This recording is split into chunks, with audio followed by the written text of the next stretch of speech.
Kantahan natin si 29 Boy Gonzales. Come in, boy! Jerry, nasabat ng Bureau of Customs sa NAIA ang 151,334 na gramo ng hininalang high-grade na marijuana kus na tinatayang nagkakalaga ng 227 million sa Ninoy Aquino International Airport at Terminal 3. Ayon sa BOC, natagpuan ng iligal na droga sa 6 na check-in baggage ng 2 Pilipinong pasahero na galing Bangkok, Thailand, sakay ng Cebu Pacific Flight 53932. Sa sinagwang profiling at x-ray screening, nakitaan na kainainalang imahe ang bagahe dahil upang isailalim sa 100% na physical inspection. Natuklasan dito ang mga transparent pack na hininalang kus. Kinumpirma ng PDEA K9 unit ang presensya ng droga. Inaresto ang mga suspect dahil sa paglabag sa Republic Act 9165 o Comprehensive Dangerous Drug Act. Isinailalim na sa custody ng PDEA ang mga suspect at kumpiskang droga para sa investigasyon at tamang disposisyon.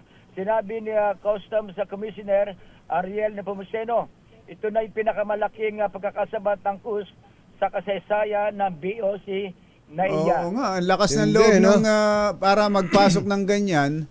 Maleta, walang halo sa maleta, puro tinapay. Puro tinapay na marijuana. Puro kush. Oo. Kaya yun ay nabulgar at nang dumaan sa x-ray, nag-inspeksyon ng mga otoridad. Normally, kinuha niyan iniipit. Oo, tinatabunan ng ibang mga gamit. Ano. Ito punong-puno Lakas ng loob, ano? Oo, yan ang malaki. Malaki daw. Ito yung binabag. Pinakamalaki daw yan. Pinakamalaki rin ito na pagkakasabat ng kus sa kasaysayan. Saan daw ba ginagamit ang kush? Sinisingot. Marijuana din Ganon din ba yan? Binibilot din tapos sinisigarilyo na parang... Hindi ko kabisado. Nagbago ka na ba? Nagbago ka na raw ba? Solvent na lang ito. Matindi yan. May background ba nung dalawa? Baka naman courier lang na utusan lang yan. Nautusan magdala. Yan yung iniimbestigahan ngayon ng PDEA. Ulitin lang natin saan galing itong bansa. Bangkok. Galing sila ng Bangkok. Ayun na nga. Doon kasi sa Bangkok, 'di ba? Libre yan May lugar doon ng mga legal ang marijuana. Legal.